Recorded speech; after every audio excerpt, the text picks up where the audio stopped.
రావట్లేగా రాము.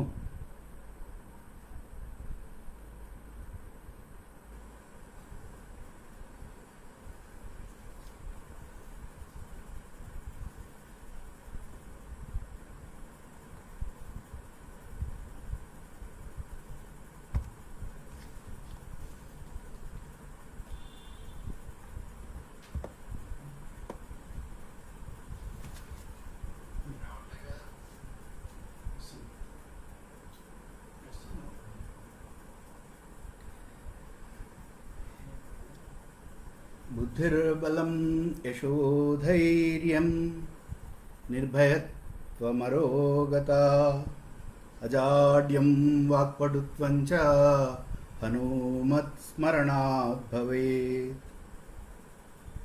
ఆకాశాత్ పతితం తోయం యథా గచ్చతి సాగరం సర్వదేవ నమస్కారం కేశవం ప్రతిగచ్చతి.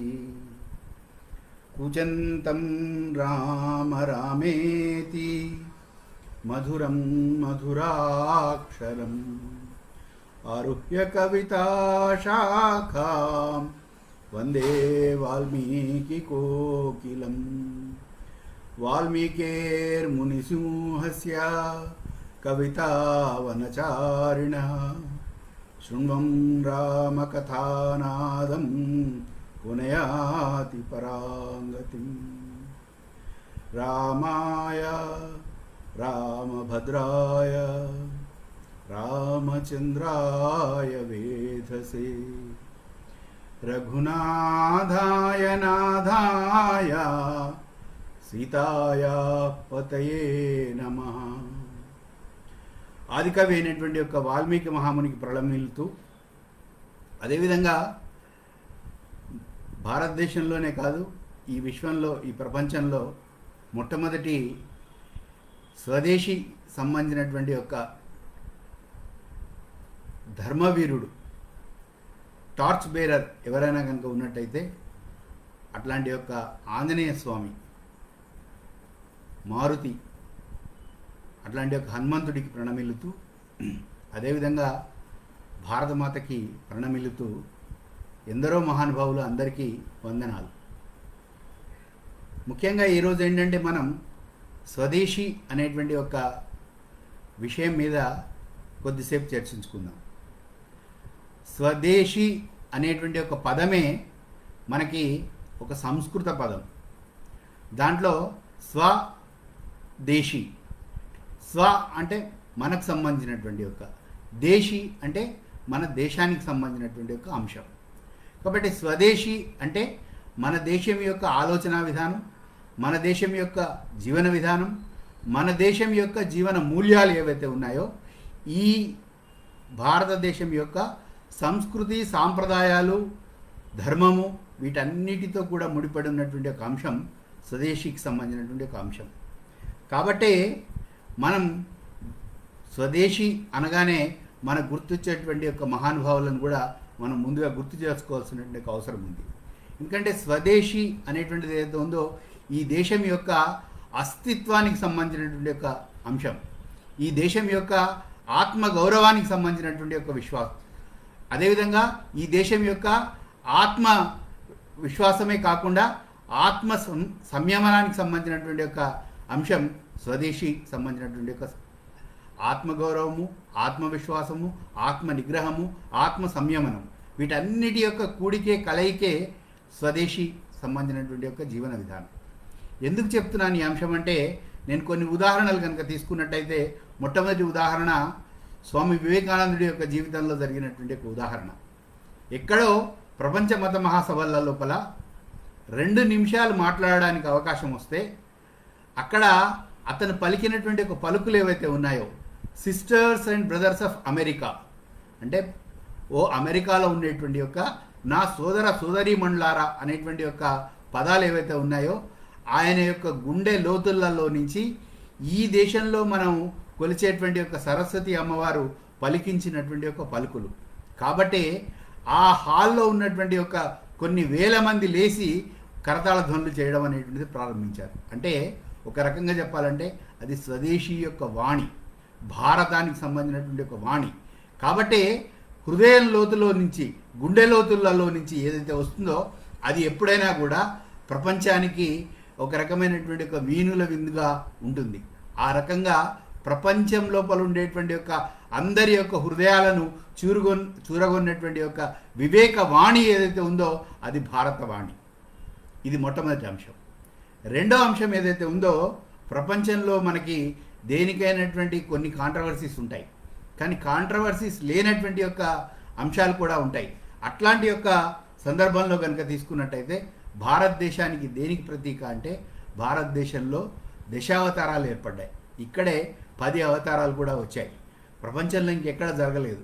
అదేవిధంగా ఈ దేశం యొక్క సమశీతోష్ణ పరిస్థితులు కానివ్వండి, ఈ దేశం యొక్క ఉన్నటువంటి యొక్క న్యాచురల్ బౌండరీస్ కానివ్వండి, ఒక పక్క హిమాలయాలు కావచ్చు, ఇంకో పక్క ఉన్నటువంటి యొక్క 3 సముద్రాలు ఏదైతే ఉన్నాయో, హిందూ మహాసముద్రం కావచ్చు, బంగాళాఖాతం కావచ్చు, అదే ఇక్కడ ఉన్నటువంటి ఒక సింధు సాగరం కావచ్చు, వీటన్నిటినీ కూడా పరివేష్టితమైనటువంటి ఒక దేశం ఏదైనా ఉంటే అది భారతదేశం.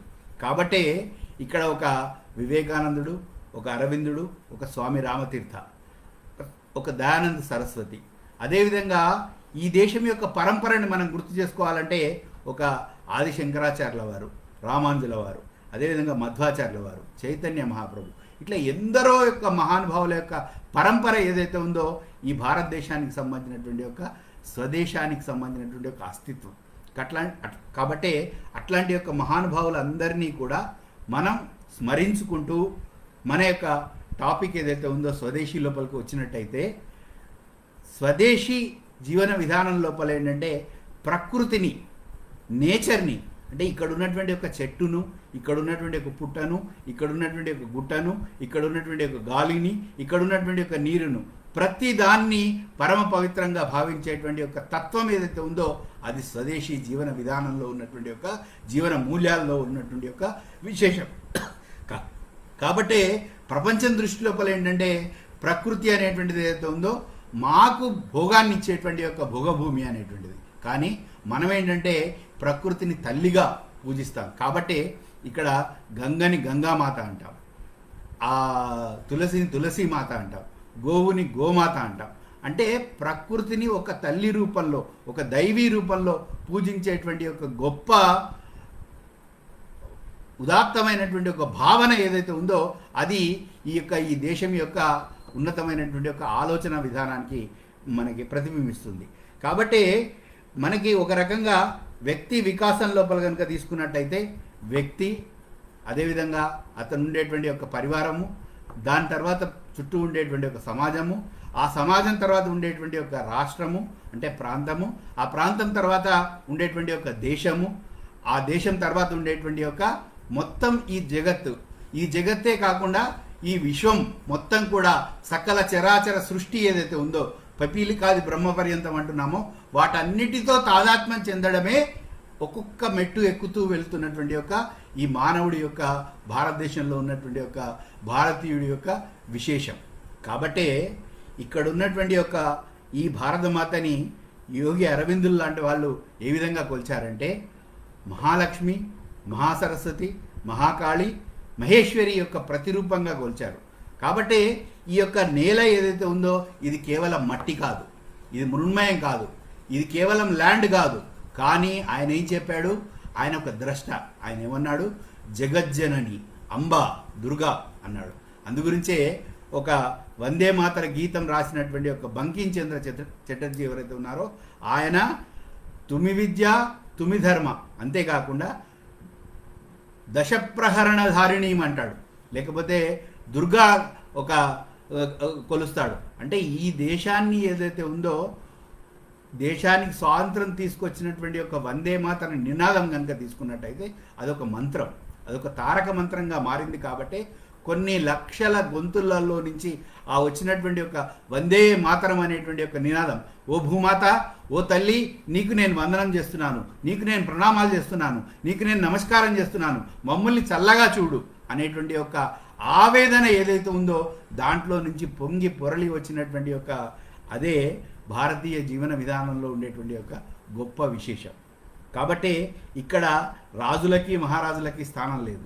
ఇక్కడ ఎవరికి స్థానం ఉందంటే ఒక వాల్మీకి స్థానం ఉంది, ఒక వ్యాసుడికి స్థానం ఉంది, అదేవిధంగా ఒక అన్నమయ్యకి స్థానం ఉంది, ఒక త్యాగయ్యకి స్థానం ఉంది, ఒక రామదాసుకు స్థానం ఉంది. ఎందుకంటే చరిత్ర లోపల రామాయణం అనేటువంటి ఒక మహద్గ్రంథం ఏదైతే ఉందో ఆ గ్రంథాన్ని ఆధారం చేసుకొని వాల్మీకి చెప్తాడు, ఎప్పటివరకు అయితే ప్రపంచం లోపల ఈ భూమి మీద ఉండేటువంటి ఒక భూమండలం మీద ఉండేటువంటి యొక్క సకల చరాచర సృష్టి అంటే ఈ యొక్క తరువులు అంటే చెట్లు ఎప్పటివరకు అయితే ఉంటాయో, ఎప్పటివరకైతే ఈ గుట్టలు ఉంటాయో, ఎప్పటివరకైతే ఈ పర్వతాలు ఉంటాయో, ఎప్పటివరకైతే ఈ నదులు ఉంటాయో, ఎప్పటివరకైతే ఈ సముద్రాలు ఉంటాయో అప్పటి వరకు రామాయణ మహాకావ్యం ఉంటుందని చెప్పి చెప్తాడు. ఎందుకు చెప్తున్నానంటే ఈ దేశం యొక్క జీవన మూల్యాలని అర్థం చేసుకోవాలంటే ఒక రామాయణాన్ని అర్థం చేసుకోవాలి, ఒక భారతాన్ని అర్థం చేసుకోవాలి, ఒక భాగవతాన్ని అర్థం చేసుకోవాలి. అప్పుడే ఈ దేశం యొక్క సంపద అయినటువంటి యొక్క వేదాలు కావచ్చు, ఉపనిషత్తులు కావచ్చు, బ్రహ్మణాలు కావచ్చు, అరణ్యకాలు కావచ్చు, లేకపోతే అష్టాదశ పురాణాలు కావచ్చు, లేకపోతే కావ్యాలు కావచ్చు, వీటన్నిటినీ అర్థం చేసుకునేటువంటి ఒక శక్తి వస్తుంది. కాబట్టి మనం ఒక రకంగా చెప్పాలంటే ఈ యొక్క భారతదేశాన్ని ఏదైతే ఉందో మనకి స్వదేశీ భావనకి లింకప్ చేసుకునేటువంటి యొక్క దానికి ఒక గొప్ప మహానుభావుడు చెప్తాడు. దేశం అంటే ఏదైతే ఉందో మనకి సర్వేనాం సుఖినో భవంతు సర్వే సంతు నిరామయ అని చెప్పేసి చెప్తాడు. అంటే ప్రపంచం మొత్తం కూడా సుఖంగా ఉండాలి. కాబట్టి కొన్ని బేసిక్ ప్రిన్సిపల్స్ ఉన్నాయి. ఆ బేసిక్ ప్రిన్సిపల్స్ని కనుక మనం చూసినట్టయితే simple living and high thinking అంటే సర్వసాధారణమైనటువంటి ఒక జీవితం జీవించడం, కానీ ఉన్నతమైనటువంటి ఒక మహోత్కృష్టమైనటువంటి ఒక ఆలోచనను అలవర్చుకోవడం, ఇది బేసిక్ ప్రిన్సిపల్. అదేవిధంగా థింక్ గ్లోబల్లీ యాక్ట్ లోకల్లీ అంటే మొత్తం ప్రపంచం గురించి ఆలోచించవచ్చు. ప్రపంచంలో ఉన్నటువంటి ఒక ఎక్కడి నుంచి అయినటువంటి ఒక మంచి ఉన్నా కానీ దాన్ని స్వీకరించవచ్చు. కానీ మన యొక్క కాళ్ళు ఏవైతే ఉన్నాయో ఈ చుట్టూ ఉండేటువంటి యొక్క మన లోకల్గా ఉండేటువంటి యొక్క మన ప్రాంతం మీద ఉండేటువంటి యొక్క అక్కడ చుట్టూ ఉన్నటువంటి ఒక దాని లోపల మనం కర్మయోగం చేయాలి. అందుగురించే స్వామి వివేకానంద ప్రపంచం మొత్తం తిరిగి వాళ్ళందరికీ కూడా జ్ఞానయోగం చెప్పాడు, భక్తి యోగం చెప్పాడు, రాజయోగం చెప్పాడు. భారతదేశానికి వచ్చిన తర్వాత ఈ మూడింటిని చెప్పాల. ఇక్కడ ఏం చెప్పాడంటే కర్మయోగం చెప్పాడు, అనుష్ఠాన వేదాంతం చెప్పాడు. కాబట్టి వివేకానందుడు ఎప్పుడైతే ప్రపంచం మొత్తాన్ని కూడా ఉర్రూతలూగించినటువంటి ఒక సందేశం ఇచ్చి వాళ్ళ యొక్క హృదయాలను చూరగొని భారతదేశం మీద అడుగుపెట్టాడో అప్పుడు అతను ఇచ్చినటువంటి ఒక సందేశం ఏంటంటే ఆ యొక్క పడవ దిగగానే ఇక్కడ ఉండేటువంటి యొక్క ఈ యొక్క నేల మీద పడి పొర్లాడుతూ ఉంటాడు.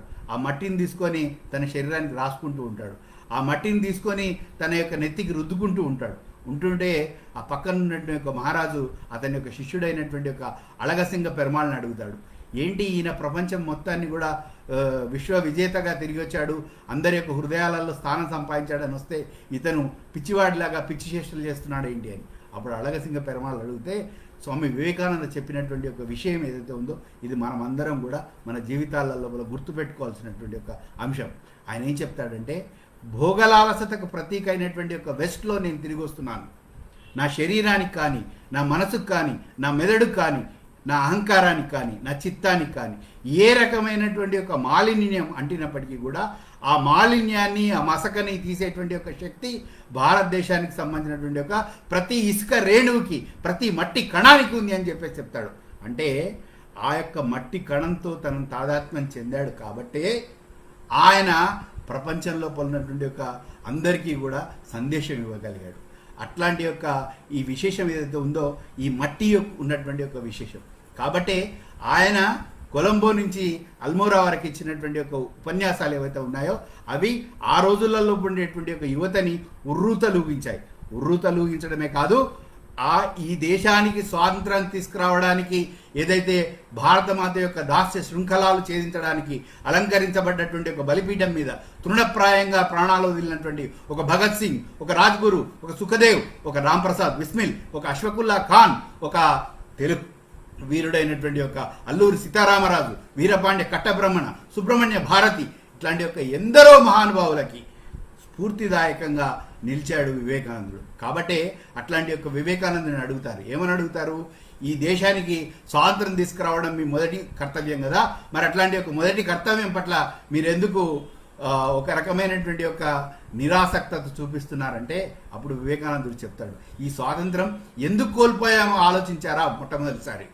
ఈ స్వాతంత్రాన్ని ఒకవేళ నేను ఇప్పుడు తీసుకొస్తే దాన్ని నిలబెట్టుకునేటువంటి ఒక శక్తి ఈ దేశానికి ఉందా అని చెప్పేసి అడుగుతాడు.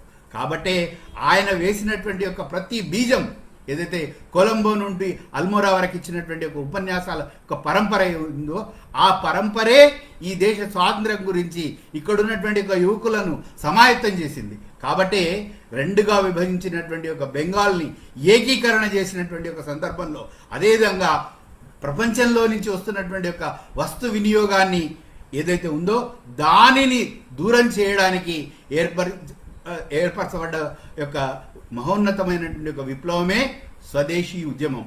ఏదైనా భారతదేశం లోపల ఈ యొక్క స్వాతంత్ర సంగ్రామంలో మనం సాధించినటువంటి ఒక ఘట్టం ఏమైనా చూసినట్టయితే అది బెంగాల్ని రెండుగా విభజించినప్పుడు మళ్ళీ బెంగాల్ని ఏకీకరణ చేయాలి అనేటువంటి ఒక ఉద్యమంతో ఏదైతే వందే మాతరం నినాదం ఏదైతే తీసుకొని అరవిందులు బయలుదేరారో అట్లాంటి యొక్క అరవిందులకి సంబంధించినటువంటి ఒక ఆ నినాదం కారణంగా స్వదేశీ ఉద్యమం అనేటువంటిది ప్రారంభమైంది.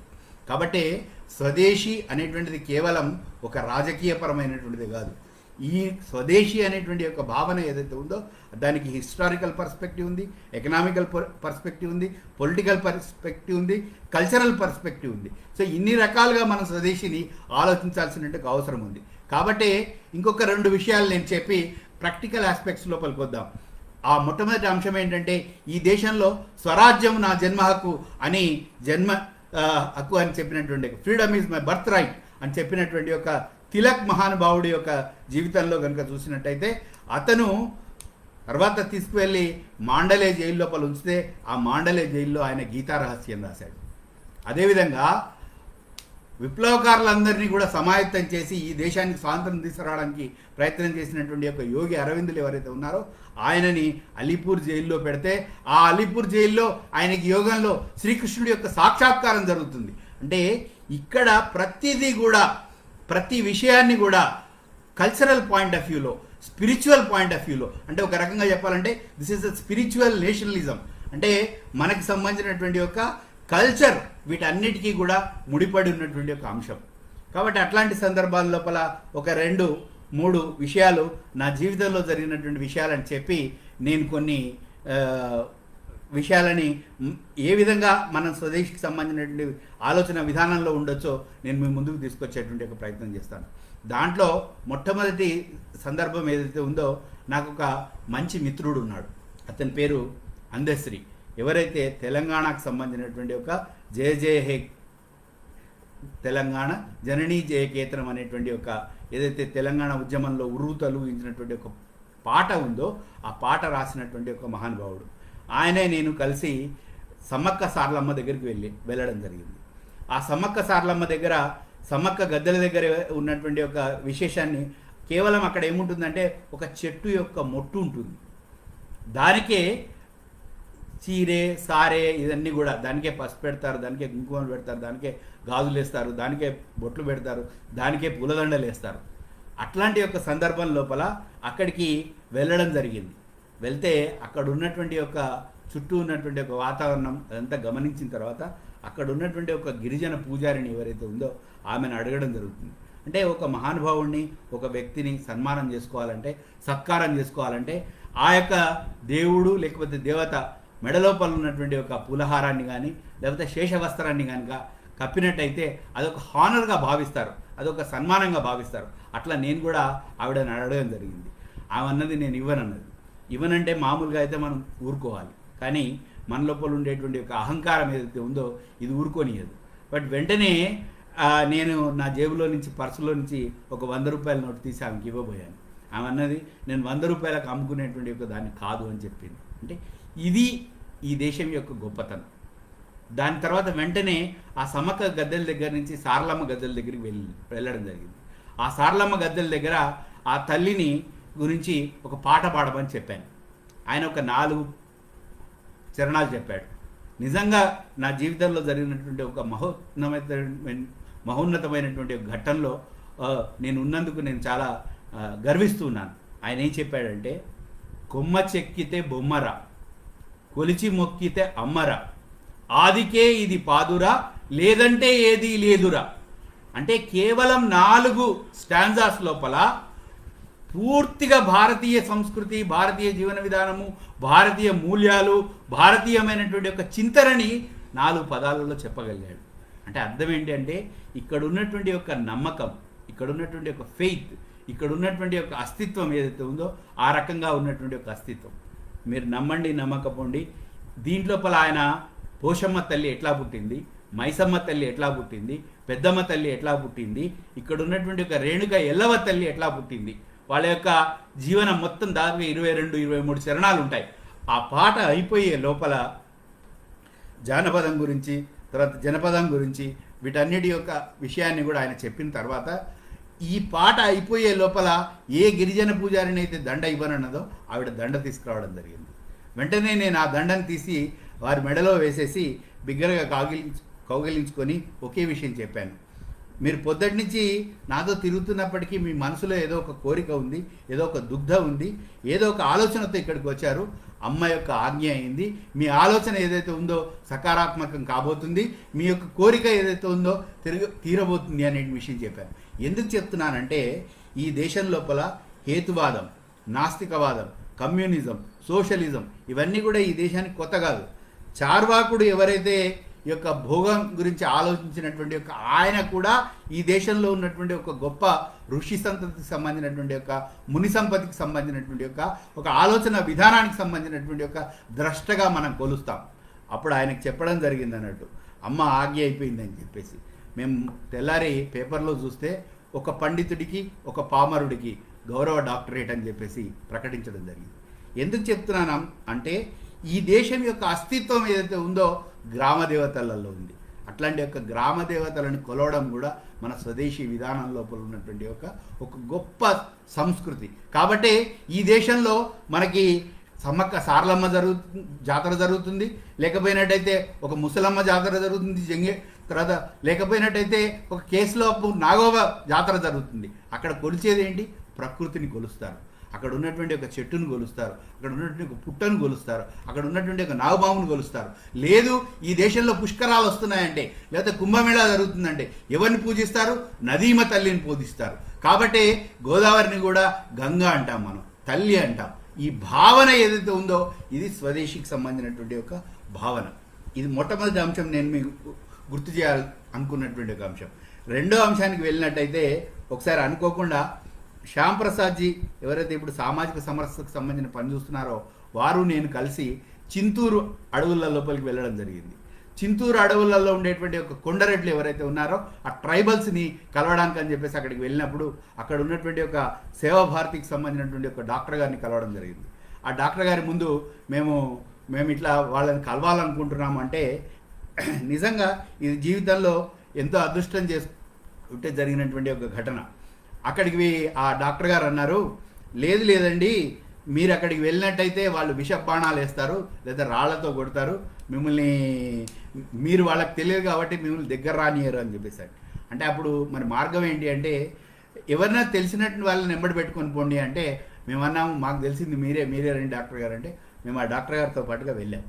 వెళ్తే అక్కడ ఉన్నటువంటి ఆ యొక్క చింతూరులో ఉండేటువంటి ఒక రిమోట్ స్థానం లోపలికి అడవి లోపలికి వెళ్ళిన తర్వాత అక్కడ ఉండేటువంటి ఒక గుట్టల మీద నివసించేటువంటి యొక్క కొండరెడ్ల యొక్క జీవన విధానాన్ని గమనించినట్టయితే అక్కడ ఇదే మే జూన్ మాసం లోపల వెళ్ళినప్పుడు అక్కడ మొత్తం మామిడి చెట్ల నుంచి ఈ ఒక రకమైనటువంటి ఒక మామిడి పండ్లన్నీ కూడా కింద పడి బ్రహ్మాండమైనటువంటి ఒక వాసన వస్తుంది.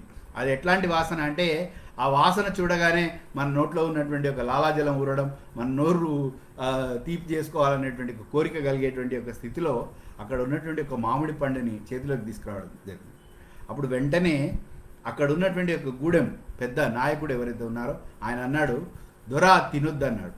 నేనన్నాను ఎందుకు తినొద్దయా అని చెప్పేసి అడిగితే అతను చెప్పినటువంటి ఒక విశేషం ఏంటంటే మేము ఇక్కడ వనదేవతకు పెట్టుకుంటాం, ఆ వనదేవత ఎప్పుడైతే తింటుందో దాని తర్వాతనే ఎవరైనా తినాలి అని చెప్పేసి. నాకు ఆశ్చర్యం వేసినటువంటి ఒక సంఘటన ఏంటంటే చిన్న పిల్లల దగ్గర నుంచి పెద్దవాళ్ళకు కూడా వాళ్ళకు ఉన్నటువంటి ఆ కట్టుబాటు, ఆ యొక్క ఆచారం, అక్కడ ఉన్నటువంటి ఒక సాంప్రదాయం ప్రకారంగా చిన్నపిల్లలు కూడా ఆ మామిడి పండు మీద ఏలేసి ముట్టడం లేదు. అయితే నేను మనకు కొంచెం అహంకారం కావచ్చు, లేకపోతే తెలివి కావచ్చు, అతి తెలివి కావచ్చు, లేకపోతే మనకు ఉండేటువంటి ఒక చదువుకున్నామనేటువంటి ఒక ఇంకేదో ఒక రకమైనటువంటి ఒక భావన కావచ్చు. ఆ భావనతో నేను అన్నాను, మామిడి పండు ఏదైతే ఉందో మనం ఇట్లా కింద పోతే వేస్ట్ అవుతాయి కదా అని అన్నాను. అంటే అతడు ఇచ్చినటువంటి ఒక సమాధానం ఏంటంటే, దొరా మీరు తిన్నారనుకోండి మీ నాలుకకి మాత్రమే రుచి కలుగుతుంది, మీ యొక్క దేహానికి లేదా మీ కడుపుకు మాత్రమే మంచి కలుగుతుంది. కానీ ఆ పండు కింద పడితే ఆ పండు ఏదైతే ఉందో రాబోయేటువంటి ఒక తరం ఏదైతే ఉందో దాన్ని అనుభవిస్తుంది. ఈరోజు మనం తింటున్నామంటే ఇది ఎవరో మన తాత ముత్తాతలు చెట్టు పెడితే ఆ చెట్టు మించి పడ్డటువంటి ఒక కాయను మనం ఈరోజు తింటున్నాం.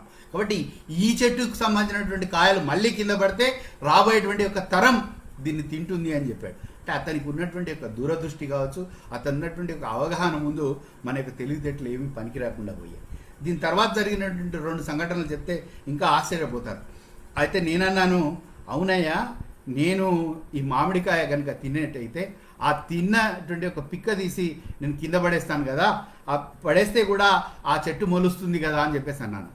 అంటే అతడు ఇచ్చినటువంటి ఒక సమాధానం ఏదో నిజంగా నా జీవితం యొక్క ఆశయాన్నే కావచ్చు, లేకపోతే నా జీవితం యొక్క కళ్ళ పొరలు అనుకోవచ్చు, లేకపోతే నా అహంకారానికి జరిగినటువంటి ఒక దెబ్బగా మనం భావించవచ్చు. అతను ఏమన్నాడంటే, అతను చెప్పినటువంటి ఒక మాటలు ఏవైతే ఉన్నాయో, నా చదువు, నా సంస్కారము, నా యొక్క నాగరికం అనుకునేటువంటి ఒక వాటన్నింటి కూడా ఆయన యొక్క సంస్కారం ముందు వెలవెలపోయింది. అతను ఇచ్చినటువంటి ఒక సమాధానం ఏదైతే ఉందో, దొరా భూమాతకి ఎంగిలి పెడతావా అని అడిగాడు. అంటే భూమాతకు ఎంగిలి పెట్టకూడదు అనేటువంటి ఒక సంస్కారం ఏదైతే ఉందో ఈ జీవన మూల్యాల నుంచి వచ్చినటువంటి ఒక సంఘటన. ఈ జీవనం యొక్క రూట్స్ ఎక్కడ ఉన్నాయంటే అవి అక్కడ ఉన్నాయి. అంటే మనం అనుకుంటాం వనవాసులు అనేటువంటి వాళ్ళు ఎవరైతే ఉన్నారో, గిరిజనులు ఎవరైతే ఉన్నారో, కొండరెడ్లు ఎవరైతే ఉన్నారో, ఈ యొక్క వాళ్ళందరికీ కూడా వాళ్ళు నాగరికులు కారు అనుకుంటాం. మనమే నాగరికులం అనుకుంటాం. మనం నగరంలో ఉంటున్నాం కాబట్టి నాగరికులం అనుకుంటాం. కానీ వాళ్ళ సంస్కారం ముందు మన యొక్క సంస్కారం ఎందుకు పనికి రాకుండా పోతుంది. అంటే నిజంగా అతను చెప్పినటువంటి ఒక మాట ఏదైతే ఉందో కొరడా ఝలిపించినట్టుగా మన శరీరంలో పడితే వాతలు తేలినట్టుగా నాకు అనిపించింది. అతని యొక్క సంస్కారానికి నేను తల ఒగ్గడం జరిగింది. అదేవిధంగా 3వ సంఘటన ఏదైతే ఉందో, ఒకసారి ఒక సందర్భం లోపల ఉస్మానియా యూనివర్సిటీకి సంబంధించినటువంటి ఒక ఆడిటోరియం లోపల, రామరెడ్డి గారి యొక్క ఆడిటోరియంలో కొందరి మీద కొందరు పిహెచ్డీలు చేశారు. దాంట్లో ఏంటంటే మన సుద్దాల హనుమంత్ గారి మీద ఒకరు, అదేవిధంగా అందశ్రీ గారి మీద ఒకరు, తర్వాత మన గోరటి వెంకన్న గారి మీద ఒకరు, తర్వాత మన ఉగ్రా నరసింహం గౌడ్ భువనగిరికి సంబంధించినటువంటి ఒక వ్యక్తి మీద ఒకరు, అట్లాగే మాస్టర్జీ మీద ఒకరు, అదే గద్దరన్న మీద ఒకరు. ఇట్లా వారి యొక్క సాహిత్యం మీద, వారి యొక్క పాటల మీద, వారి యొక్క పద్యాల మీద, వారి యొక్క తత్వాల మీద వాళ్ళు రీసెర్చ్ చేయడం జరిగింది. దానికి సంబంధించినటువంటి కార్యక్రమంలో వాల్డిక్టరీ సెషన్లో గద్దరన్న మాట్లాడిన తర్వాత అతనికి ఈ మిగతా వాళ్ళందరికీ కూడా తెలంగాణ వాగ్గేయకారులు అనేటువంటి ఒక బిరుదాన్ని ఇవ్వాలని చెప్పేసి అక్కడ ఉన్నటువంటి వాళ్ళందరూ, అంటే అతను ఏం చెప్పాడంటే, శబ్దం ఏదైతే ఉందో, పద్యం ఏదైతే ఉందో, పాట ఏదైతే ఉందో ఇది యూనివర్సల్, ఇది ప్రపంచం మొత్తానికి సంబంధించినటువంటి ఒక అంశం. కేవలం మమ్మల్ని ఒక ప్రాంతానికి కన్ఫైన్ చేయకండి అనేటువంటి ఒక చెప్పాడు. చెప్పిన తర్వాత ఆయన ఏమన్నాడంటే, మీకు ఎవరికైనా ఏదైనా ప్రశ్నలకి సమాధానాలు కావాలన్నా, క్లారిఫికేషన్స్ కావాలన్నా నేను ఇస్తానన్నాడు. అప్పుడు నేను లేచి అడగడం జరిగింది. ఏం అడగడం జరిగిందంటే, అన్న మీరు ఈ మధ్యలో పర్ణశాలకు వెళ్ళి సీతమ్మ తల్లి మీద పాట పాడారు, లేదు రామప్పకి వెళ్ళి విశ్వేశ్వరుడి మీద పాట పాడారు, లేదు భద్రకాళి దేవస్థానానికి వచ్చి భద్రకాళి అమ్మవారి మీద పాట పాడారు, 1000 స్తంభాల గుడులకు వచ్చి శివుడి మీద పాట పాడారు, లేకపోతే కొమరవెల్లికి వెళ్ళి అక్కడ ఉన్నటువంటి కొమరవెల్లి మల్లన్న మీద పాట పాడారు.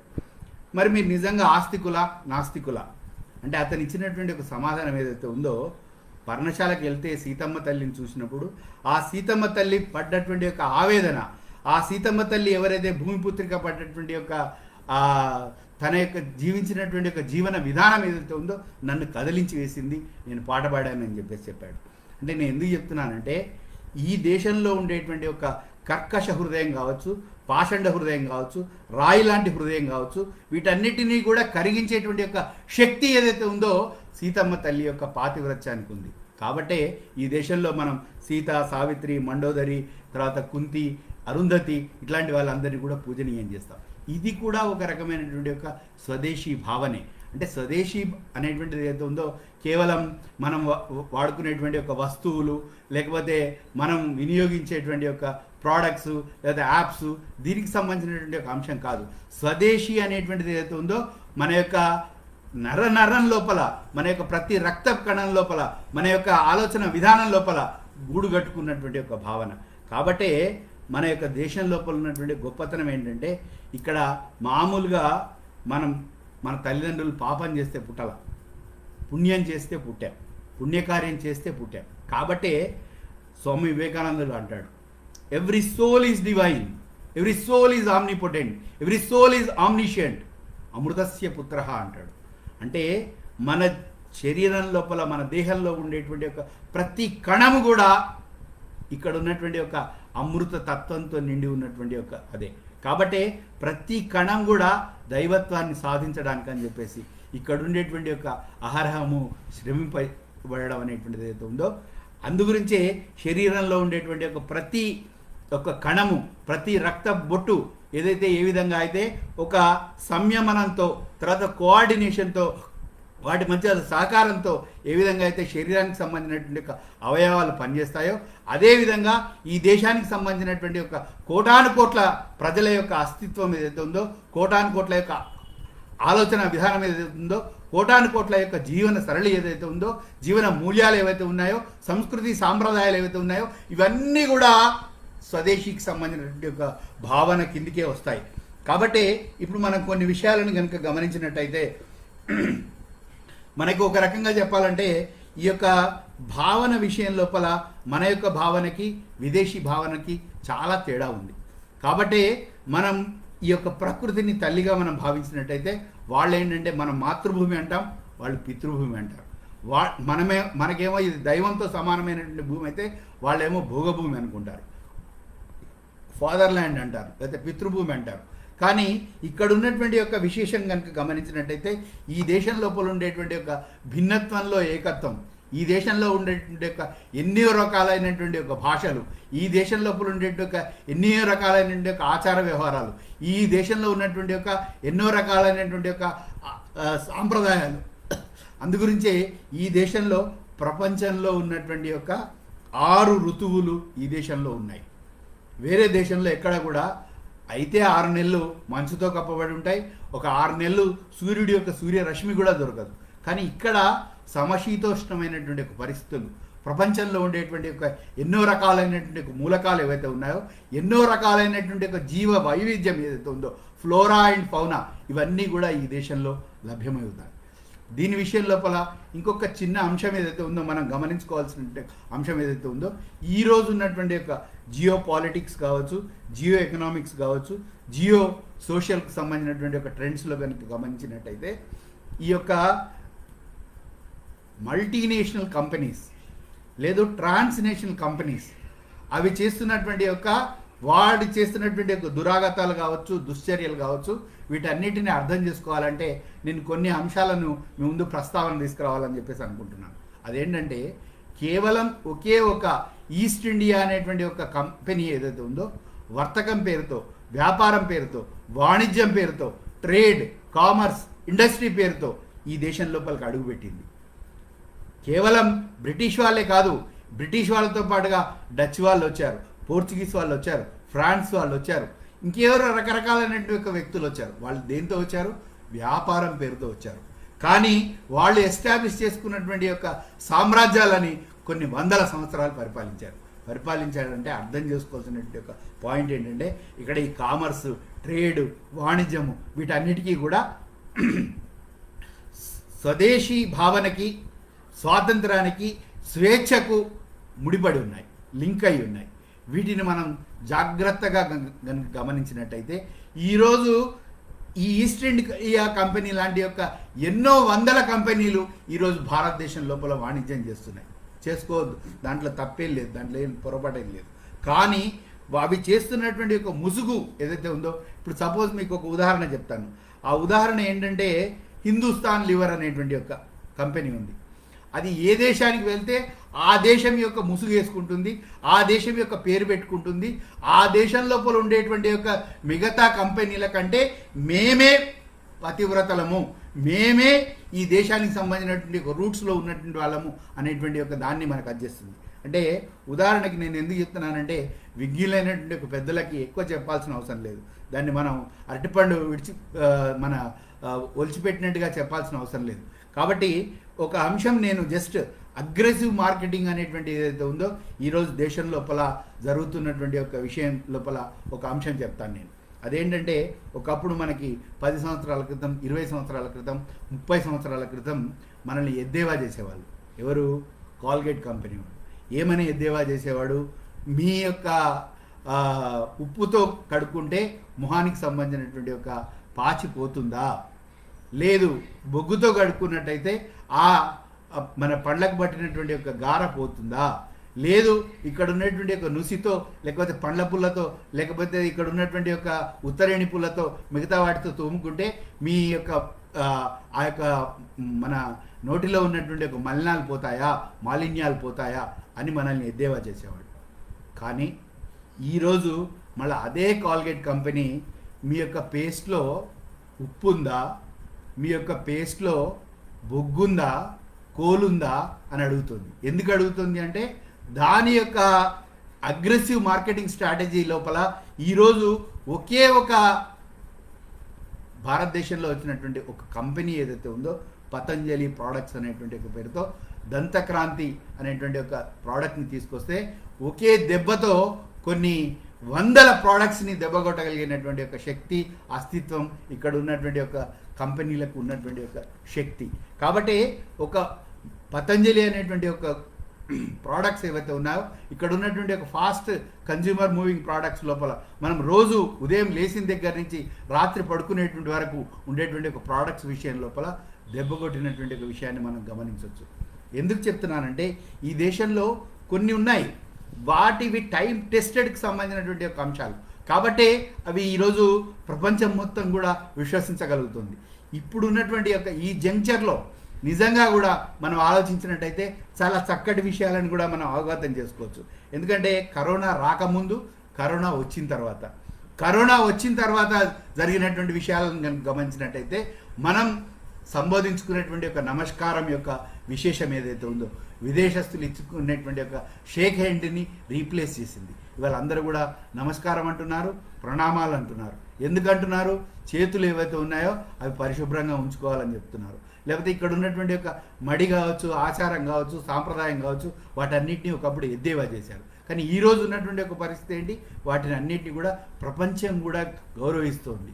అదేవిధంగా మన యొక్క యోగా, మన యొక్క ప్రాణాయామ, మన యొక్క మెడిటేషన్, ఇవన్నీ కూడా ప్రపంచం లోపల ఈరోజు ప్రతి దేశం కూడా పాటించేటువంటి ఒక ప్రయత్నం చేస్తుంది. అది స్వదేశీ భావనలో ఉన్నటువంటి ఒక గొప్ప విశేషం. కాబట్టే ఒక మానవుడు అప్పీల్ ఇవ్వగానే ప్రపంచంలో ఉన్నటువంటి ఒక అన్ని దేశాలు యోగాని ఫాలో అయ్యేటువంటి ఒక ప్రిన్సిపుల్ విషయం లోపల చెప్తున్నాయి. ఎందుకు చెప్తున్నాను ఈ అంశం అంటే, వేదాల లోపల ఉన్నటువంటి యొక్క మనకి ఉన్నటువంటి యొక్క ఆయుర్వేదం కావచ్చు, ఇక్కడ ఉన్నటువంటి యొక్క విశేషం ఏదైతే ఉందో టైం టెస్టెడ్ కాబట్టి అది మెయిన్ స్ట్రీమ్కి సంబంధించినటువంటి ఒక మెడిసిన్ కావాల్సినటువంటి దాన్ని ఇవాళ ఆల్టర్నేటివ్ మెడిసిన్ కింద మనం చూస్తూ ఉన్నాం. కానీ వాస్తవంగా ఆయుర్వేదం ఈ రోజు కూడా నిలిచి ఉంది అంటే మన దేశం లోపల ఉన్నటువంటి ఒక ఆయుర్వేదం కావచ్చు, యునాని కావచ్చు, లేకపోయినట్టయితే ఇక్కడ ఉన్నటువంటి యోగా కావచ్చు, ఇక్కడ ఉన్నటువంటి ఒక ప్రాణాయామం కావచ్చు, లేకపోతే ఇక్కడ ఉన్నటువంటి ఒక న్యాచురోపతి కావచ్చు, ఇవన్నీ కూడా టైం టెస్టెడ్ కాబట్టే నిలబడ్డాయి. ఎన్నో రకాలైనటువంటి ఒక ఆటుపోట్లకి, ఆన్స్లాట్స్కి తట్టుకొని కూడా నిలబడ్డాయి. అట్లాంటి యొక్క ఆయుర్వేదానికి ఈరోజు మళ్ళీ ప్రపంచం లోపల ఒక బహుళ ప్రాచుర్యం అనేటువంటిదో రాబోతుంది. అదేవిధంగా కనుక మనం గమనించినట్టయితే ఇప్పుడు అందరూ కూడా సూర్య నమస్కారాల గురించి మాట్లాడుతున్నారు. అంటే సూర్యుడిని మనం ఒక ప్రత్యక్ష పరమేశ్వరుడిగా మనం ఆరాధించాం. అట్లాంటి యొక్క సూర్యనారాయణుడి యొక్క విశేషాన్ని కూడా మన దేశానికి సంబంధించిన ఒక అంశంగా ప్రపంచం గుర్తిస్తోంది. ఎందుకు చెప్తున్నాను ఈ అంశం అంటే, ఇంతకుముందు చెప్పినట్టుగా పిపీలికాది బ్రహ్మపర్యంతం ఏదైతే ఉందో ఈ దేశం లోపల ఉన్నటువంటి ఒక భావనని మనం స్వీకరించాం. అందుగురించే ఒక జగదీష్ చంద్రబోస్ ఈ దేశం లోపల ఉన్నటువంటి ఒక చెట్టుకి కూడా ప్రాణం ఉంది అని చెప్పినప్పుడు ప్రపంచం నవ్వింది, నివ్వెరబోయింది. కానీ అతని యొక్క ఏదైనా దాన్ని మనం ఎస్టాబ్లిష్ చేయాలంటే కొన్ని అజంప్షన్స్ చేస్తాం. ఆ అజంప్షన్స్ ఏవైతే ఉన్నాయో ఇక్కడ ఉన్నటువంటి ఒక రూట్స్లో ఉండేటువంటి యొక్క మనం సిద్ధాంతీకరించేటువంటి ఒక విషయం లోపల ఉంటుంది. కాబట్టి అతని యొక్క విశ్వాసం ఏదైతే ఉందో, అతని విశ్వాసం ఏంటి, ఈ చెట్టు లోపల ప్రాణం ఉంది అని నమ్మాడు ఆయన నమ్మాడు. కాబట్టి ఆయన రీసెర్చ్ చేస్తే ఆ రీసెర్చ్లో తేలినటువంటి ఒక అంశం ఏంటంటే ఏ విధంగా చెట్లు శ్వాసిస్తాయి, ఏ విధంగా చెట్లలో మనం అనుకునేటువంటి ఒక కిరణజన్య సంయోగక్రియ కానివ్వండి, లేకపోతే పాలినేషన్ కానివ్వండి, ఇవన్నీ ఏ విధంగా జరుగుతాయి అనేటువంటి విషయాలని ఈరోజు మనకు బాటనీ అనేటువంటి ఒక శాస్త్రం మనకు చెప్తుంది.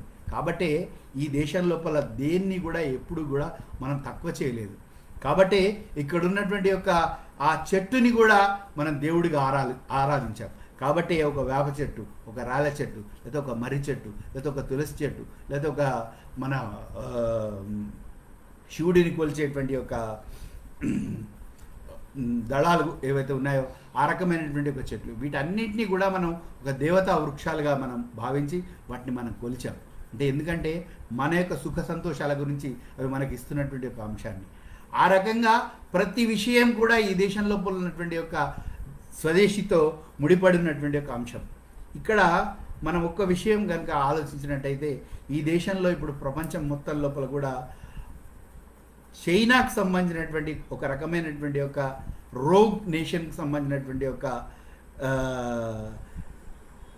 దుశ్చర్యలు కావచ్చు, లేకపోతే దురాగతం కావచ్చు, లేకపోతే దురాలోచన కావచ్చు, లేకపోతే అవి చేస్తున్నటువంటి యొక్క రకరకాలైనటువంటి యొక్క అంటే ప్రకృతి విరుద్ధమైనటువంటి ఒక పనులు చేసినప్పుడు ఆ ప్రకృతి ఏదైతే ఉందో బ్యాలెన్స్ చేసుకుంటుంది. అంటే మామూలుగా నేనే ఎవరి యొక్క ఆహారపు అలవాట్ల విషయాలలో నేను మాట్లాడట్లేదు. కానీ ఈ దేశం లోపల ఉండేటువంటి యొక్క ప్రతిదాన్ని కూడా మనం కొలుస్తాం. కానీ అక్కడ ఉండేటువంటి యొక్క గబ్బిలాలను కూడా కుక్కలని, పందులని, నక్కల్ని, దేనిని వదిలిపెట్టకుండా చివరికి గబ్బిలాలను కూడా తింటే జరిగేటువంటి యొక్క పరిస్థితి ఏదైతే ఉందో, దారుణం ఏదైతే ఉందో ఈరోజు మన ప్రపంచం మన కళ్ళ ముందు చూస్తున్నాం. ప్రకృతి ఎప్పుడు కూడా సమతౌల్యం చేసుకుంటుంది. కాబట్టి ప్రకృతికి తెలుసు ఎట్లా బ్యాలెన్స్ చేసుకోవాలనేటువంటిది.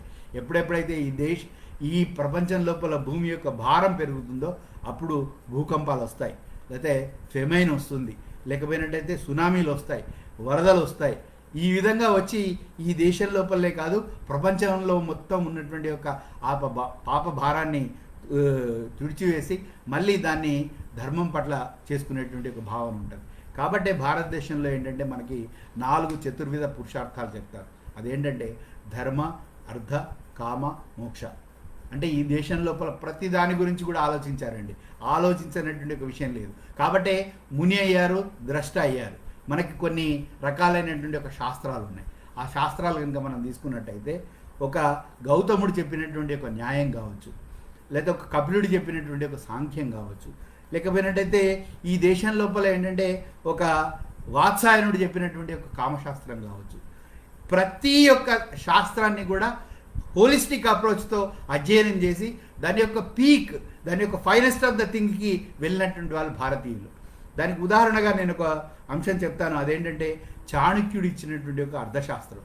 చాణక్యుడు ఇచ్చినటువంటి ఒక అర్థశాస్త్రాన్ని కనుక తీసుకున్నట్టయితే ఈరోజు మనం మోడర్న్ లాంగ్వేజ్లో కనుక తీస్తే దాంట్లో పొలిటికల్ సైన్స్ ఉంది, దాంట్లో పబ్లిక్ అడ్మినిస్ట్రేషన్ ఉంది, దాంట్లో గవర్నెన్స్ ఉంది, దాంట్లో టాక్సేషన్ ఉంది, దాంట్లో ఈ దేశం యొక్క భద్రత గురించి ఆలోచన ఉంది, ఈ దేశం యొక్క మంచి విషయాల గురించి ఆలోచన ఉంది, ఈ దేశం లోపల వాల్యూ బేస్డ్ సిస్టమ్ ఏ విధంగా ఉండాలనేది ఆలోచన ఉంది. ఇట్లా తీసుకున్నట్టయితే ఒక హోలిస్టిక్ అప్రోచ్తో ఒక న్యాయం ఉంది, ఒక ధర్మం ఉంది. ఇక్కడ ఉన్నటువంటి ఒక పరిపాలకుడు ఏ విధంగా ఉండాలి, ఇక్కడ ఉన్నటువంటి ఒక ప్రజలు ఏ విధంగా ఉండాలి, ఈ ప్రజల యొక్క ఆహారపు అలవాట్లు ఏ విధంగా ఉండాలి, ఈ దేశం లోపల ఏం పండించుకోవాలి, ఈ పండించుకున్నటువంటి దాన్ని ఏ విధంగా వినియోగం చేసుకోవాలి, వీటన్నిటిని కూడా ఆలోచించి చెప్పినటువంటి ఒక సమగ్రమైనటువంటి ఒక గ్రంథమే చాణక్యుడి యొక్క అర్థశాస్త్రం. దురదృష్టవశాత్తు మనకి చెప్తారు ఇక్కడ తక్షశిలా విశ్వవిద్యాలయం, ఒక నలంద విశ్వవిద్యాలయం, ఒక నాగార్జున విశ్వవిద్యాలయం, ఒక విక్రమశిల విశ్వవిద్యాలయం, ఇట్లాంటి యొక్క కొన్ని వందల యొక్క విశ్వవిద్యాలయాలు ఇక్కడ ఉండేటి అని చెప్పేసి. లేదు, ఒక విశ్వవిద్యాలయం యొక్క లైబ్రరీ, విజ్ఞాన భాండాగారం ఏదైతే ఉందో తగలబడితే 6 నెలలు కాలిందని చెప్తారు. అంటే ఎంత విజ్ఞానం ఇక్కడ ఉన్నటువంటి ఒక విజ్ఞానం బుగ్గి అయిందో మనం ఆలోచించుకోవాలి. అట్లాంటి యొక్క విజ్ఞానాన్ని ఈరోజు మళ్ళీ మన యొక్క జీవితాల లోపలికి, మన యొక్క జీవన విధానం లోపలికి, మనకు సంబంధించినటువంటి ఒక సంస్కృతికి, మనకు సంబంధించినటువంటి ఒక విద్యా విధానం లోపలికి తీసుకొచ్చుకోవాల్సిన ఒక అవసరం ఉంది. నేను కొన్ని అంశాలు ఏవైతే ఉన్నాయో చెప్తే కొంచెం చేదుగా అనిపించవచ్చు, కానీ ఉన్నటువంటి ఒక ఫ్యాక్ట్ చెప్తున్నాను. ఆ ఫ్యాక్ట్ ఏంటంటే భారతదేశం లోపల మనకు అన్ఫార్చునేట్లీ మెకాలే ప్రవేశపెట్టినటువంటి ఒక విద్యా విధానం కారణంగా ఇక్కడ ఏ ఫర్ యాస్ అంటే గాడిద దగ్గర నుంచి జెడ్ ఫర్ జీబ్రా కంచరగాడిద, ఈ రకమైనటువంటి ఒక చదువు ఏదైతే ఉందో మన లోపల నింపడం కారణంగా ఈ చదువు ఏదైతే ఉందో ఇది ఎందుకు పనికి రాకుండా ఒక చదువు అయిపోయింది. అందుగురించే ఈ దేశంలో ఉన్నటువంటి ఒక ఐఐటీస్లో, ఐఐఎమ్స్లో, తర్వాత ఇక్కడ ఉన్నటువంటి ఒక మేల్ ఎన్నిక ఉన్నటువంటి ఒక ఇన్స్టిట్యూట్స్లో చదువుకున్నటువంటి ఒక విద్యార్థులు ఎవరైతే ఉన్నారో ఈ దేశానికి ఉపయోగపడకుండా వేరే దేశాలకి వాళ్ళ యొక్క విజ్ఞానాన్ని పంచుతున్నటువంటి ఒక దురస్థితిని మనం గమనిస్తున్నాం. కానీ ఈ దేశం లోపల ఒక అబ్దుల్ కలాం గారు కావచ్చు, లేకపోతే ఈ రోజులలో మనం కనుక చూసినట్టయితే ఒక శాంతా బయోటెక్ వరప్రసాద్ రెడ్డి గారు కావచ్చు, ఆయనని కనుక కదిలించినట్టయితే భారతీయ జీవన విధానం, భారతీయ సంస్కృతి, భారతీయ మూల్యాల గురించి అనర్గళంగా మాట్లాడగలిగినటువంటి ఒక శక్తి ఉంది. స్వదేశీకి సంబంధించినటువంటి ఒక టార్చ్ బేరర్ లాగా మాట్లాడతారు. ఎందుకు చెప్తున్నాను ఈ అంశాలంటే ఈ దేశానికి సంబంధించినటువంటి ఒక శాస్త్ర సాంకేతిక నిపుణత్వం విషయం లోపల గమనించినట్టయితే మనం తప్పకుండా మళ్ళీ ప్రపంచం లోపల ఒక అగ్రగామి దేశంగా మారతాం కూడా. కానీ ఎప్పుడు సాధ్యమవుతుంది అంటే భారతదేశం లోపల ఉన్నటువంటి ఒక భారతీయులు అందరూ కూడా నడుం కట్టి భారతీయుల్లాగా ఆలోచించి ఒక ప్యాట్రియాటిక్, ఒక దేశభక్తి భావనతోటి కనుక, సమగ్రమైనటువంటి ఒక భావనతో కనుక ఆలోచించి హోలిస్టిక్ అప్రోచ్తో కనుక ముందుకు వెళ్తే తప్పకుండా మళ్ళీ ఈ దేశం ఏదైతుందో ప్రపంచంలో ఒక విశ్వమానవ సౌభ్రాతృత్వానికి, విశ్వమానవ కళ్యాణానికి, అదేవిధంగా కృణ్వంతో విశ్వమానవం అని చెప్పేసి మనం చెప్పేటువంటి ఒక ఏదైతే భావన ఉందో మళ్ళీ ఈ దేశాన్ని ఏదైతే ఉందో ఒక విశ్వ గురుస్థానానికి తీసుకువెళ్ళేటువంటి ఒక అవకాశం ఉంటుంది. దాంట్లోనే భాగంగా నేను కొన్ని విషయాలని కొన్ని మీ ముందుంచడానికి ప్రయత్నం చేస్తాను. అంటే ప్రాక్టికల్ ఆస్పెక్ట్స్ని కనుక మనం గమనించినట్టయితే ఒక కొణతం దిలీప్ అనేటువంటి ఒక వ్యక్తి ఒక పుస్తకాన్ని ట్రాన్స్లేట్ చేశాడు. ఆ పుస్తకం రాసినటువంటి ఆయన పేరు జాన్ పెర్కిన్స్. ఈ జాన్ పెర్కిన్స్ గారు ఏం పుస్తకం రాశారంటే the confessions of an economic hit man. అంటే ఇది ఒక చూస్తే ప్రపంచంలో ఉన్నటువంటి ఒక ఈ మల్టీనేషనల్ కంపెనీస్, ట్రాన్స్నేషనల్ కంపెనీస్ చేసేటువంటి యొక్క దురాగతాలు ఏవైతే ఉన్నాయో ఆ దురాగతాలకు సంబంధించినటువంటి ఒక విషయాన్ని ఈ జాన్ పెర్కిన్స్ గారు రాశారు. దాంట్లో ఈ కొణతం దిలీప్ గారు దాన్ని తెలుగులోకి ట్రాన్స్లేట్ చేశారు, ఒక దళారి పశ్చాత్తాపం అని. ఆ దళారి పశ్చాత్తాపం అనేటువంటి ఒక పుస్తకాన్ని కనుక చదివినట్టయితే మనకి మల్టీనేషనల్ కంపెనీస్, ట్రాన్స్నేషనల్ కంపెనీస్ చేసేటువంటి యొక్క దుశ్చర్యతలు, దురాగతాలు అన్నీ కూడా మనకు అవగతం అవుతాయి. అదేవిధంగా మనం ఒక అంశం చెప్తే మీరు ఆశ్చర్యపోతారు. ఆ అంశం ఏంటంటే భారతదేశం లోపల ఉన్నటువంటి ఒక ఈరోజు ప్రతి ఇంటి లోపలికి, ప్రతి మార్కెట్ లోపలికి, ప్రతి యొక్క హోల్సేల్ లేదు రిటైల్కి వెళ్ళినట్టయితే ఎక్కడ చూసినప్పటికీ కూడా చైనీస్కి సంబంధించినటువంటి ఒక ప్రోడక్ట్స్ ఉంటాయి. ఇక్కడ మనం ఒక విషయం గమనించాలి. చిన్నపిల్లలు మనకి అందరూ ఉపయోగించేటువంటి ఒక టాయ్స్ ఉంటాయి, అంటే ఆట బొమ్మలు ఉంటాయి. ఆ ఆట బొమ్మల్ని కనుక గమనించినట్టయితే చైనా సంబంధించినటువంటి ఒక టాయ్స్ ఏవైతే ఉన్నాయో అది ఆ దేశంలో వాడినటువంటి ఒక వాటిని ఏమంటారు, కండోమ్స్ కావచ్చు, లేకపోతే అక్కడ ఉన్నటువంటి ఒక మెడికల్ వేస్ట్ ఏదైతే ఉందో వాటితో తయారు చేయబడ్డటువంటి ఒక బొమ్మలు. అన్ఫార్చునేట్లీ ఆ యొక్క బొమ్మ కింద ఉన్నటువంటి ఒక దాన్ని మనం ఎప్పుడు కూడా మనం చూడం. ఆ బొమ్మ కింద ఒక నోట్ ఉంటుంది, అదేంటంటే ఒక వార్నింగ్ ఉంటుంది. ఆ వార్నింగ్ ఏముంటుందంటే హజార్డియస్ టు హెల్త్, అంటే ఇది ఈ యొక్క ఆరోగ్యానికి మంచిది కాదు అని ఉంటుంది. దాంట్లో ఇంకొకటి కూడా ఏముంటుందంటే ఈ యొక్క బొమ్మలు ఏవైతే ఉన్నాయో, ఈ టాయ్స్ ఏవైతే ఉన్నాయో వీటిని మీరు నోట్లో పెట్టుకోవద్దు అని ఉంటుంది దాంట్లో. అంటే do not keep them in the mouth అని చెప్పేసి ఉంటుంది. కానీ దురదృష్టవశాత్తు ఆట బొమ్మలు అనేటువంటివి ఏవైతే ఉన్నాయో ఇక్కడ ఉన్నటువంటి యొక్క పిల్లలు ఉపయోగిస్తారు. పిల్లలు ఏది ఇచ్చినా కూడా ఫస్ట్ చేసేటువంటి పని ఏంటంటే నోట్లో పెట్టుకోవడం అనేటువంటిది. కానీ దురదృష్టవశాత్తు మనమేమనుకుంటామంటే మన పిల్లలకి మనం ఏదో చైనాకు సంబంధించినటువంటి ఒక టాయ్స్ తెచ్చి ఇచ్చామనుకుంటాం, అదొక గొప్పతనంగా భావిస్తాం. అంటే ఇది ఎక్కడి వరకు వెళ్ళిపోయిందంటే మనం నుదుటిన పెట్టుకునేటువంటి ఒక బొట్టు బిళ్ళల దగ్గర నుంచి, మన నుదుట పెట్టుకునేటువంటి ఒక కుంకుమ దగ్గర నుంచి, మనం ఎగిరేసేటువంటి ఒక గాలి పటాలకు సంబంధించినటువంటి పతంగుల దగ్గర నుంచి, మాంజా దగ్గర నుంచి, ప్రతి మన యొక్క దైవ ఆరాధనలో మనం ఉపయోగించేటువంటి యొక్క ప్రతి వస్తువు దగ్గరికి కూడా చైనా యొక్క ప్రోడక్ట్స్ అనేటువంటివి రావడం జరుగుతుంది. కాబట్టి ఒకప్పుడు లేనటువంటి ఒక అంశాన్ని మనం ఈరోజు గమనించినట్టయితే చాలామందికి నుదుటన కుంకుమ బొట్టు పెట్టుకుంటూ ఉంటే ఈ మధ్యలో అలర్జీ అనేటువంటి ఒక పేరుతో అక్కడ మచ్చలు ఏర్పడుతున్నాయి, లేకపోతే శరీరానికి ఒక రకమైనటువంటి ఒక దురద వస్తుంది. ఎందుకంటే వాటిలలో కెమికల్ కలిపి ఆ కెమికల్ కారణంగా అతనికి వచ్చేటువంటి ఒక అలర్జీ కారణంగా ఈరోజు అందరం ఏమనుకుంటున్నామంటే బొట్టు పెట్టుకోవడం అనేటువంటిది ఏదైతుంది ఇది మంచి అలవాటు కాదు అనేటువంటి ఒక స్థితికి వచ్చేసింది. ఎందుకు? మన దగ్గర ఉన్నటువంటి యొక్క విశ్వాసాన్ని, మన దగ్గర ఉన్నటువంటి యొక్క నమ్మకాన్ని, మన దగ్గర ఉన్నటువంటి యొక్క ఫెయిత్ని దెబ్బగొట్టేటువంటి విధానాల్లో అది కూడా ఒక విధానం. అదేవిధంగా తీసుకున్నట్టయితే మనం చాలా ఒక ప్రోడక్ట్స్ కనుక తీసుకున్నట్టయితే మన దగ్గర ఉండేటువంటి యొక్క ఫుడ్ ప్రోడక్ట్స్ లోపలికి ఎన్నో రకాలైనటువంటి యొక్క క్యాడిమమ్ కావచ్చు, లేకపోతే సీసం కావచ్చు, లేకపోతే మిగతా పదార్థాలన్నింటినీ కూడా దాంట్లో మిక్సప్ చేస్తున్నారు. అంటే మనం వాడేటువంటి ఒక మ్యాగీ కావచ్చు, లేకపోతే ఈ రకమైనటువంటి ఒక ఎన్నో రకాలైనటువంటి ఒక ఆహారపు అలవాట్ల విషయం లోపల కూడా ఒక రకంగా చేస్తున్నారు. కానీ స్వదేశీ భావన అనేటువంటి దాన్ని కనుక మనం ఆలోచించినప్పుడు మాత్రం తప్పకుండా ఈ దేశంలో ఏంటంటే use it and throw it, అంటే వాడండి విసిరేయండి. ఈ సంస్కృతి ఏదైతే ఉందో ఇది గొప్పతనం కాదు. ఒకప్పుడు భారతదేశానికి సంబంధించి ఒక చిన్న ఉదాహరణ ఇస్తాను. ఆ చిన్న ఉదాహరణ ఏంటంటే మన ఇళ్లలో పెద్ద బల్లలు ఉండేవి. ఆ బల్లలు లేకపోతే కుర్చీ లేకపోతే ఆ మేజు ఇవి ఏవైతే ఉన్నాయో అవి ఎన్నో రకాలైనటువంటి ఉపయోగాల లోపలికి, అంటే అతనికి కలిగినటువంటి కోరికకి శాశ్వతంగా తీర్చుకునేటువంటి అది ఒక ఉపకరణంలాగా ఉండేది. ఆ యొక్క బల్ల మీద పడుకోవచ్చు, కూర్చోవచ్చు, నిద్రపోవచ్చు, లేకపోతే ఇంకెవరైనా వస్తే తినొచ్చు, ఏ రకంగానైనా కూడా దాని యొక్క మల్టీ యూసేజ్ ఉండేది. కానీ ఈరోజు ఏంటంటే ఈ ప్లాస్టిక్ వినియోగం కారణంగా ఆ ప్లాస్టిక్ పదార్థాన్ని మనం ఉపయోగించి ఈ use it and throw it అనేటువంటి యొక్క దాంట్లో భాగంగా మనకి ఎప్పుడు కూడా మళ్ళీ ఏదో ఒక కొత్తదనం, ఏదో ఒక ఆ పాతదాన్ని రీప్లేస్ చేయాలనేటువంటి ఒక ఆలోచన విధానం ఇది రావడం కూడా ఇది ఒక విదేశీకి సంబంధించినటువంటి ఒక భావన. అట్లాంటి ఒక విదేశీ భావనల్ని మనం మొగ్గలోనే త్రించి మన జీవితాల లోపలికి స్వదేశీ యొక్క వస్తు వినియోగాన్ని పెంచుకోవాల్సిన ఒక అవసరం ఉంది. కాబట్టి ఇక్కడ టైం టెస్టెడ్గా చాలా ప్రోడక్ట్స్ ఉన్నాయి. అంటే ఒక ఉదాహరణకి ఒక చిన్న ఉదాహరణ చెప్తాను. అదేంటంటే ఇక్కడ ఉన్నటువంటి ఒక జిందా తిలిస్మాత్ కావచ్చు, లేకపోతే ఇక్కడ ఉన్నటువంటి ఒక ఫారూఖీ దంత మంజన్ కావచ్చు, లేకపోతే ఒక బోరోలిన్ ఆయింట్మెంట్ కావచ్చు. ఇట్లా మన దేశం లోపల అసలు ఎన్నో రకాలైనటువంటి ఒక ప్రోడక్ట్స్ కొన్ని వందల సంవత్సరాల నుంచి వినియోగం లోపల ఉన్నప్పటికీ కూడా ఏ రకమైనటువంటి వాటి సంబంధించినటువంటి ఒక సైడ్ ఎఫెక్ట్స్ లేకుండా మనం వాడుతున్నటువంటి ఒక అంశాలు ఉన్నాయి.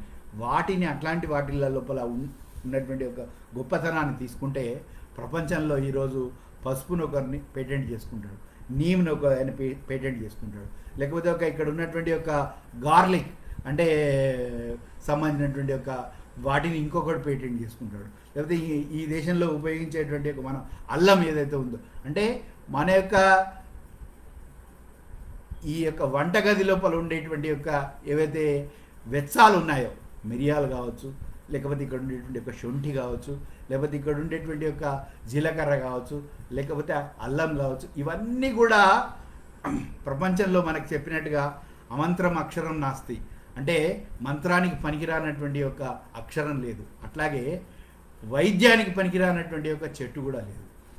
ప్రతి ఆకు, ప్రతి మూలిక, ప్రతి చెట్టు బెరడు, ప్రతి ఒక రూట్ వేరే ఏదైతే ఉందో అది ఈ దేశం లోపల ఉండేటువంటి ఒక గొప్పతనం. అవన్నీ కూడా ఈ దేశంలో ఒకప్పుడు మనం ఉపయోగించాం. కానీ దురదృష్టవశాత్తు అట్లాంటి యొక్క ఎన్నో ప్రాక్టీసెస్ని మనం మన యొక్క జీవన విధానంలో నుంచి దూరం చేస్తున్నాం.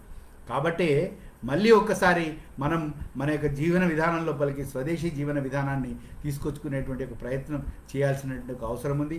దాంట్లో భాగంగా కనుక మనం గమనించినట్టయితే ఒక విధంగా చెప్పాలంటే ఒక్కొక్క మహానుభావుడు వచ్చి ఒక విప్లవాన్ని సృష్టిస్తున్నాడు. అంటే ఈరోజు ఒక ఖాదర్ వలీ గారు వచ్చి తృణధాన్యాల యొక్క ఇంపార్టెన్స్ చెప్పారు. ఏ విధంగా రాగుల్ని, ఏ విధంగా సజ్జల్ని, ఏ విధంగా కొర్రల్ని, తర్వాత ఇక్కడ ఉన్నటువంటి ఒక అండు కొర్రల్ని, ఇవి మన యొక్క ఆహారపు అలవాట్లలో మార్చుకోవాలి అని చెప్తే ఇవాళ వందలాది మంది వాడుతున్నారు. అట్లాగే ఒక ఏల్చూరి గారు వచ్చారు అనుకోండి, ఏల్చూరి గారు వచ్చి ఆయుర్వేదానికి ప్రాశస్త్యం ఇచ్చారు. లేకపోతే ఒక బాబా రామ్దేవ్జీ వచ్చి ఈ దేశం లోపల ఉండేటువంటి యొక్క ఆయుర్వేదానికి ప్రోత్సాహమే కావచ్చు, లేదా యోగా కావచ్చు, లేదా ప్రాణాయామానికి కావచ్చు, లేదా మెడిటేషన్కి కావచ్చు, లేదా ఇక్కడ ఉండేటువంటి స్వదేశీ యొక్క వస్తు వినియోగం గురించి వారు చేస్తున్నటువంటి కృషి ఏదైతే ఉందో ఇది చాలా చక్కటి కృషి చేస్తున్నారు. కాబట్టి ఈ దేశంలో ఉండేటువంటి యొక్క విషయాన్ని కనుక గమనించినట్టయితే ఈ దేశంలో ఎప్పుడు కూడా మనం ఇంతకుముందు చెప్పుకున్నట్టుగా చతుర్విధ పురుషార్థాలలో ధర్మ, అర్థ, కామ, మోక్ష, ధర్మము మోక్షం మధ్యలో అర్ధకామాలను ఉంచారు. కాబట్టి అర్థం విషయం లోపల కనుక చెప్పినట్టయితే ఈ దేశంలో ఎక్కడా కూడా ఎప్పుడు కూడా సంపదని సృష్టించమని చెప్పారు. సంపదని వాడడం విషయంలో మాత్రం, సంపదని ఖర్చు పెట్టడం విషయం లోపలగా మాత్రం కొన్ని రకాలైన రెస్ట్రిక్షన్స్ పెట్టాడు. కాబట్టి అర్థం దగ్గరికి వచ్చినప్పుడు ధర్మం ప్రకారంగా సంపాదించమన్నాడు, అదేవిధంగా ధర్మం ప్రకారంగా ఖర్చు పెట్టమని చెప్పాడు. కాబట్టి 2 చేతులతో కాదు, 4 చేతులతో కాదు, 10 చేతులతో కాదు, సహస్ర బాహువులతో సంపాదించమని చెప్పాడు. కానీ దానిని వినియోగించేటప్పుడు మాత్రం, దానిని ఖర్చు పెట్టేటప్పుడు మాత్రం నీకు దాంట్లో ఎంతైతే ధర్మం ప్రకారంగా నీకు రావాలో దాంట్లో 1/10లో 1/10 మాత్రమే నిన్ను ఖర్చు పెట్టుకోమని చెప్పాడు. దట్టు నీ యొక్క అలవాట్లు ఏవైతే ఉన్నాయో నీ కుటుంబానికి, నీ శరీరానికి, నీకు సంబంధించినటువంటి ఒక పరివారానికి సరిపడంత మాత్రమే వాడుకోవాలని చెప్పాడు. దాంట్లోపల కూడా ఏంటంటే సింపుల్ లివింగ్ చెప్పాడు, లగ్జూరియస్ లివింగ్ గురించి ఎప్పుడూ ఇక్కడ ఆలోచించలేదు. కాబట్టి ఈ దేశం లోపల ఉండేటువంటి యొక్క గొప్పతనం ఏంటంటే ఈ దేశంలో ఒక బుద్ధుడు చెప్పినటువంటి ఒక విషయాన్ని ఈరోజు కూడా మనం ఆచరిస్తున్నాం. అందుగురించే ఒక గొప్ప మహానుభావుడు కోన్రాడ్ ఈస్ట్ అనేటువంటి ఆయన ఒక పుస్తకం రాశాడు. ఆ పుస్తకం పేరు ఏంటంటే ఫ్రమ్ అగస్త్య టు అంబేద్కర్. అంటే అగస్త్యుడు ఒక మహాముని, అదేవిధంగా ఆ పరంపరలో మనం ఇముడ్చుకున్నటువంటి ఇంకో గొప్ప మహానుభావుడు ఎవరైతున్నారో డాక్టర్ బాబాసాహెబ్ అంబేద్కర్ గారు. ఎందుకంటే ఈ దేశం లోపల ఉన్నటువంటి ఒక రూట్స్ లోపలికి, ఈ దేశం యొక్క మూలాల లోపలికి, ఈ దేశం లోపల ఉండేటువంటి యొక్క అస్తిత్వాన్ని పూర్తిగా అర్థం చేసుకున్నటువంటి ఒక అవగతం చేసుకున్నటువంటి వ్యక్తి డాక్టర్ బాబాసాహెబ్ అంబేద్కర్ గారు. కాబట్టి ఇట్లాంటి యొక్క మహానుభావులు చెప్పినటువంటి ఒక ఎన్నో విషయాలని మనం గమనించినట్టయితే ఒక గాంధీ గారు కావచ్చు, లేకపోతే ఒక వినోబా భావే కావచ్చు, లేకపోతే ఒక బాబా ఆమ్టే కావచ్చు, ఈరోజు మనం తీసుకున్నట్టయితే ఒక అన్నా హజారే గారు కావచ్చు. అన్నా హజారే గారి యొక్క ఉదాహరణ కనుక తీసుకున్నట్టయితే అతను మిలిటరీలో పనిచేసి ఈ దేశానికి సంబంధించినటువంటి ఒక తన యొక్క గ్రామంకి వచ్చినప్పుడు ఆ గ్రామంలో ఉండేటువంటి ఒక దుర్భర దారిద్ర్యాన్ని, అక్కడ ఉండేటువంటి ఒక వ్యభిచారాన్ని, అక్కడ ఉండేటువంటి ఒక గుడంబాన్ని, అక్కడ ఉన్నటువంటి ఒక అశ్లీలకరమైనటువంటి ఒక అసభ్యకరమైనటువంటి ఒక వాతావరణాన్ని చూసి తను సూసైడ్ చేసుకోవాలనుకుంటాడు. అతను పెళ్లి చేసుకోలేదు, కానీ మిలిటరీలో ఒక ట్రక్ డ్రైవర్గా పనిచేశాడు. అట్లాంటి వ్యక్తి రైల్వే స్టేషన్కి వెళ్ళి రైలు కింద పడదామని చెప్పేసి వెళ్తాడు. కానీ అక్కడ అనుకోకుండా ఒక పుస్తక ఆ యొక్క స్టోర్స్లో ఒక పుస్తకం దొరుకుతుంది. ఆ పుస్తకం పేరు ఏంటంటే దేశాన్ని పునర్నిర్మించండి, రీబిల్డ్ ఇండియా, రీకన్స్ట్రక్ట్ ఇండియా అని స్వామి వివేకానంద రాసినటువంటి ఒక పుస్తకం. ఆ పుస్తకం చదివిన తర్వాత అతని యొక్క అవుట్లుక్ కంప్లీట్గా మారిపోతుంది, అతని యొక్క ఆలోచన విధానం కంప్లీట్గా మారుతుంది. ఈ దేశం లోపల ఉండేటువంటి యొక్క నా గ్రామాన్ని బాగు చేయడానికి ఇంకెవరో ఎందుకు రావాలి, నేనే నడుం కడతాను, నేనే ఈ యొక్క నా గ్రామాన్ని బాగు చేసుకుంటాను అని తను నడుం కట్టినటువంటి కారణంగా ఈరోజు ఆ గ్రామం ఏదో ఉందో ప్రపంచం లోపల ఉన్నటువంటి ఒక యుఎన్ఓతో గుర్తించబడ్డటువంటి ఒక స్వచ్ఛమైనటువంటి అంటే ఎక్కడైతే మద్యం లేదో, ఎక్కడైతే వ్యభిచారం లేదో, ఎక్కడైతే ప్లాస్టిక్ వినియోగం లేదో, ఎక్కడైతే సాంఘిక దురాచారాలు లేవో, ఎక్కడైతే సమత మమత అనేటువంటి ఒక భావన ఉందో అట్లాంటి ఒక గ్రామాన్ని అతను నిర్మాణం చేయడం జరిగింది. దానికి ఆధారం ఏంటి అంటే వివేకానందుడు ఇచ్చినటువంటి ఒక రీబిల్డ్ ఇండియా, ఈ యొక్క దేశాన్ని పునర్నిర్మించండి అని. నేను ఈ దేశం లోపల ఉండేటువంటి ఒక వందలాది మంది, వేలాది మంది, లక్షలాది మందికి చెప్పేటువంటి ఒక సలహా ఒకటే, ఈ దేశం లోపల ఉండేటువంటి ఒక అస్తిత్వానికి సంబంధించిన విషయంలో ఒక వివేకానందుడు చెప్పినటువంటి యొక్క ఆ రీబిల్డ్ ఇండియా, లేకపోతే ఈ దేశాన్ని పునర్నిర్మించండి, ఈ రీకన్స్ట్రక్ట్ ఇండియా అనేటువంటి పుస్తకం కానీ, లేకపోతే కొలంబో నుంచి అలంబోరా వరకు ఇచ్చినటువంటి ఒక ఉర్రూతలు గురించినటువంటి ఒక ప్రసంగాలు కానివ్వండి. ఆయన చెప్పినటువంటి ఒక అంశం ఏంటంటే I'm a voice without a form, నేను అశరీరవాణిగా ఉన్నాను, రాబోయేటువంటి ఒక 1500 సంవత్సరాలకి కావాల్సినటువంటి యొక్క విజ్ఞానాన్ని, ఒక రోడ్ మ్యాప్ని, మీకు బ్లూ ప్రింట్ని నేను ఇచ్చి వెళ్తున్నాను. దానిని కనుక మీరు అనుష్ఠాన వేదాంతం చేసుకొని దాన్ని కనుక మీరు ముందుకు తీసుకువెళ్తే ఈ కర్మభూమి ఏదైతే ఉందో, ఈ ధర్మభూమి ఏదైతే ఉందో, ఈ వేదభూమి ఏదైతే ఉందో, ఈ ఉపనిషత్ భూమి ఏదైతే ఉందో మళ్ళీ ఒకసారి తిరిగి జాజ్వల్యమానంగా ప్రపంచ దేశాలకి మార్గదర్శనం ఇచ్చేటువంటి యొక్క స్థితికి చేరుతుంది అని మనకి స్వామి వివేకానందుడు ఇచ్చినటువంటి యొక్క సందేశం.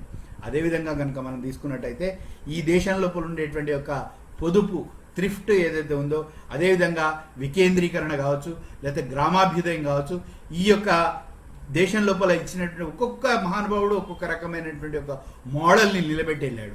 ఎందుకంటే చెప్తున్నానంటే ఒక రకమైనటువంటి ఒక విప్లవాన్ని తీసుకొచ్చినట్టు.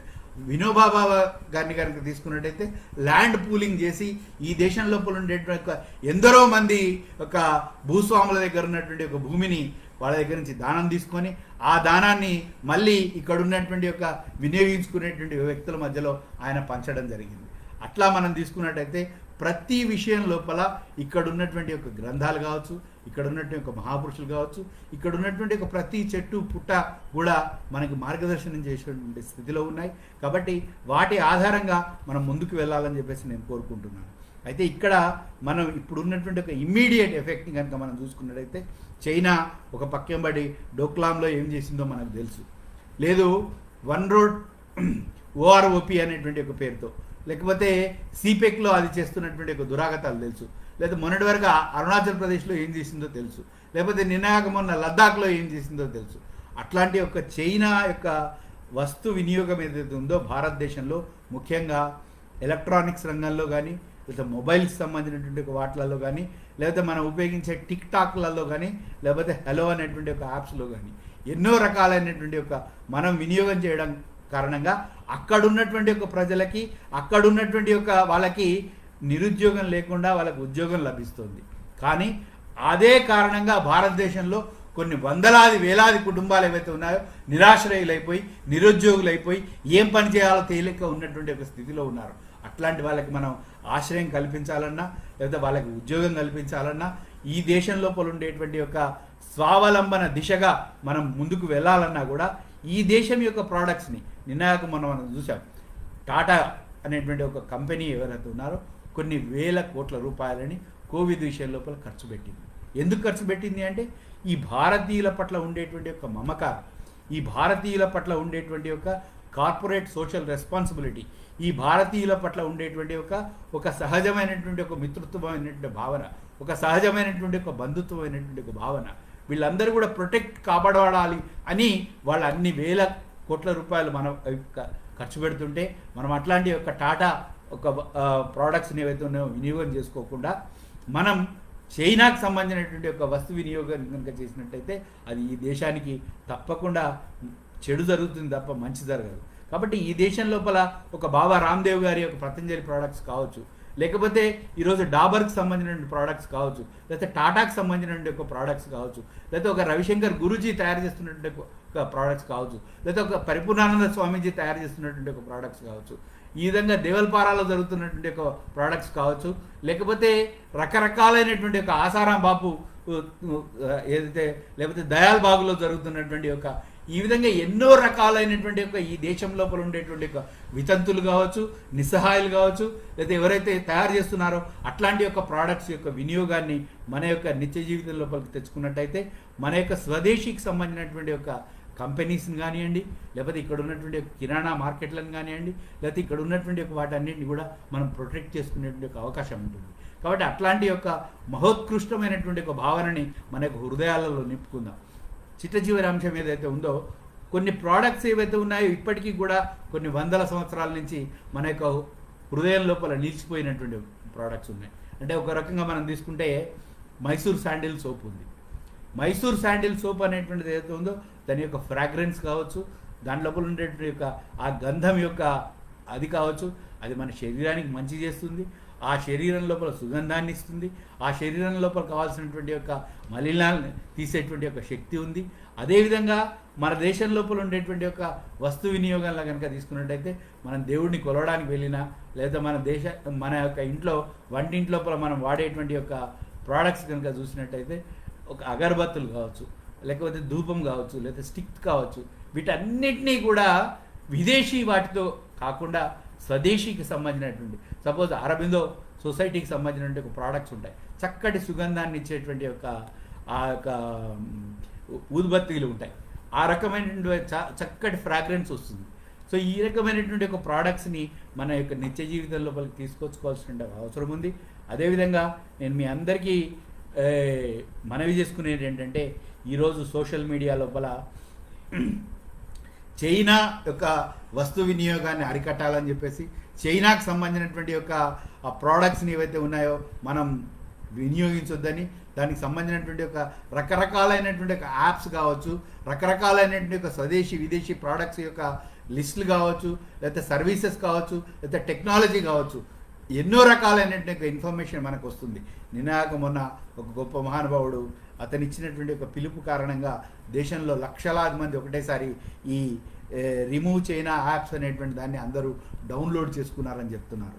కాబట్టి ఈ దేశం లోపల ఒక ఆత్మనిర్భర భారత్ అనేటువంటి ఒక నినాదాన్ని ఇచ్చారు. అంటే మనకి ఇక్కడ ఆత్మ అర్థం కావాలి, నిర్భరత అర్థం కావాలి.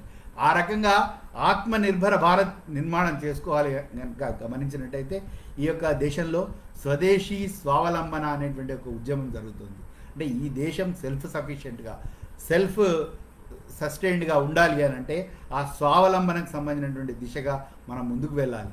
ఆ స్వావలంబనకు సంబంధించిన విషయం లోపల మనం ఏదైతే కంకణబద్ధులమై స్వదేశీ వస్తువుల్ని వినియోగం చేసుకుంటాం, స్వదేశీ వస్తువుల్ని మనం వాడతాం, స్వదేశీ వస్తువుల్ని కొందాం, విదేశీ వస్తువుల్ని కొనొద్దు. విదేశీకి సంబంధించినటువంటి ఒక దానివల్ల ఏమవుతుందంటే దేశం లోపల ఉండేటువంటి ఒక విదేశీ మారక నిల్వలు కానివ్వండి, లేకపోతే ఇంపోర్ట్ డ్యూటీ కానివ్వండి, లేకపోతే ఎక్స్పోర్ట్ డ్యూటీ కానివ్వండి. ఒకే ఒక ఉదాహరణ చెప్తాను. అంటే భారతదేశం లోపల ఒక 2 ప్రోడక్ట్స్ విషయంలో, ఫారెన్ ఎక్స్చేంజ్ విషయం లోపల చాలా ఇబ్బందులు జరుగుతున్నాయి. ఒకటి ఏంటంటే గోల్డ్, అంటే బంగారం మనం ఇంపోర్ట్ చేసుకోవడం కారణంగా, బంగారాన్ని మనం వినియోగించడం కారణంగా మన దేశానికి సంబంధించిన ఒక ఫారెన్ ఎక్స్చేంజ్ రిజర్వ్స్, అయితే విదేశీ మారక ద్రవ్యం ఏదైతే ఉందో అవి ఆ రిజర్వ్స్ తగ్గిపోతున్నాయి, ఆ యొక్క నిల్వలు తగ్గిపోతున్నాయి. కాబట్టి రాబోయేటువంటి ఒక 2-3 సంవత్సరాలు దయచేసి అందరూ గమనించుకోవాల్సిన అవసరం ఏదైతుందో, బంగారం యొక్క వినియోగాన్ని తక్కువ చేసుకున్నట్టయితే, విదేశాన్ని నుంచి వస్తున్నటువంటి ఒక బంగారాన్ని కనుక మనం వాడకపోయినట్టయితే తప్పకుండా ఈ దేశం యొక్క రిజర్వ్స్ అనేటువంటి పెరిగేటువంటి ఒక అవకాశం ఉంటుంది. కాబట్టి ఆ దిశగా మన దేశంలో ఉన్నటువంటి ఒక తల్లులందరూ ఆలోచిస్తారని చెప్పేసి నేను ఆలోచిస్తున్నాను. ఎందుకు చెప్తున్నాను ఈ అంశం అంటే, మన తల్లుల దగ్గర ఉన్నటువంటి గొప్పతనం ఏంటంటే, మన యొక్క గృహిణీల దగ్గర ఉన్నటువంటి గొప్పతనం ఏంటంటే, చంద్రుడిని కూడా మామగా చేసుకొని, చంద్రుడితో కూడా మనం సంపర్కం ఏర్చుకొని ఒక మిత్రత్వ భావనని, ఒక బంధుత్వ భావాన్ని ఏర్పాటు చేసుకునేటువంటి ఒక ఉదాత్తమైనటువంటి ఒక భావన కలిగినటువంటి ఒక భారతీయ మన దగ్గర ఉన్నటువంటి ఒక ఎవరైతే గృహిణులు ఉన్నారో వాళ్ళు అంత గొప్ప ఉదాత్తమైనటువంటి ఒక మహోన్నతమైనటువంటి ఒక భావాలు కలిగినటువంటి వాళ్ళు విదేశానికి సంబంధించినటువంటి ఒక చీప్ ప్రోడక్ట్స్ విషయం లోపల కానీ మిగతా విషయాల లోపలికి తెలిసినటువంటి వాళ్ళకి ఎక్కువ చెప్పాల్సిన అవసరం లేదు. కాబట్టి నేను ఎక్కువగా ఈ విషయం మీద స్ట్రెస్ చేయకుండా ఒకే ఒక అంశం ఏదైతే ఉందో, ఈరోజు దేశం మొత్తం లోపల కూడా ఒక గొప్ప నూతనమైనటువంటి ఒక మార్పు తీసుకురావడానికి ఈ దేశం లోపల ఉన్నటువంటి ఒక యువత ఎవరైతే ఉన్నారో, ఒక 30% ఆఫ్ ద యూత్ ఎవరైతే ఉన్నారో, దాదాపుగా మనకి 23 సంవత్సరాల నుంచి 35 సంవత్సరాల మధ్యలో ఉన్నటువంటి ఒక యువత, అట్లాంటి ఒక యువత మొత్తం కూడా కంకణబద్ధులై ఈ దేశం లోపల ఉన్నటువంటి ఒక మార్పుకి, అంటే ఒక రకంగా ఆర్గానిక్ ఫార్మింగ్ కానివ్వండి, ఆర్గానిక్ ప్రోడక్ట్స్ కానివ్వండి, స్వదేశీ ప్రోడక్ట్స్ కానివ్వండి, ఈ దేశం లోపల ఉన్నటువంటి ఒక వస్తు వినియోగం పట్ల, అదేవిధంగా మన యొక్క దేశం లోపల ఏదైతే మేక్ ఇన్ ఇండియా, అదేవిధంగా మేడ్ ఇన్ ఇండియా అనేటువంటి ఒక ప్రోడక్ట్స్ విషయం లోపల కనుక మనం ఆలోచించినట్టయితే తప్పకుండా ఈ భారతదేశం ఏదైతే ఉందో ఒక ఆత్మనిర్భర భారత్గా మారబోతుంది. కాబట్టి అట్లాంటి ఆ దిశగా మనం ప్రయత్నం చేస్తే ఏదైతే ఈ దేశం యొక్క పాలకులు కలలు కంటున్నారో, అంటే యద్యదాచరితి శ్రేష్ఠ, అట్లాంటి యొక్క మహానుభావులు ఆలోచిస్తున్నారు. కాబట్టి ఈ దేశంలో ఒక స్వచ్ఛ భారత్, ఒక ఆరోగ్య భారత్, ఒక నిర్భర భారత్, ఒక రకమైనటువంటి ఒక విజయీ భారత్, ఈ దేశం లోపల ఉండేటువంటి యొక్క ప్రతి విషయం లోపల, అంటే మనం మన యొక్క భాష విషయంలో, మన యొక్క భూష విషయంలో, మన యొక్క భోజనం విషయంలో, ఒక మన యొక్క స్వాభిమానం విషయంలో, ఒక మన యొక్క భజన, మన జీవన మూల్యాల విషయం లోపల కనుక ఆలోచించినట్టయితే తప్పకుండా ఈ దేశానికి సంబంధించిన యొక్క రూట్స్లో మూలాల లోపల మనకు ఉండేటువంటి ఒక శక్తి ఉంది. కాబట్టి అందరికీ కూడా నేను ఒక్కసారి మళ్ళందరికీ కూడా సవినయంగా మనవి చేసుకుంటూ స్వదేశీ వస్తు వినియోగాన్ని మనం పెంచుకుందాం. ఆ రకంగా వందే మాతరం, జై హింద్, జై భారత్, జై విజయీ భారత్ అనేటువంటి ఒక నినాదంతో మనం అందరం ముందుకెళ్దాం.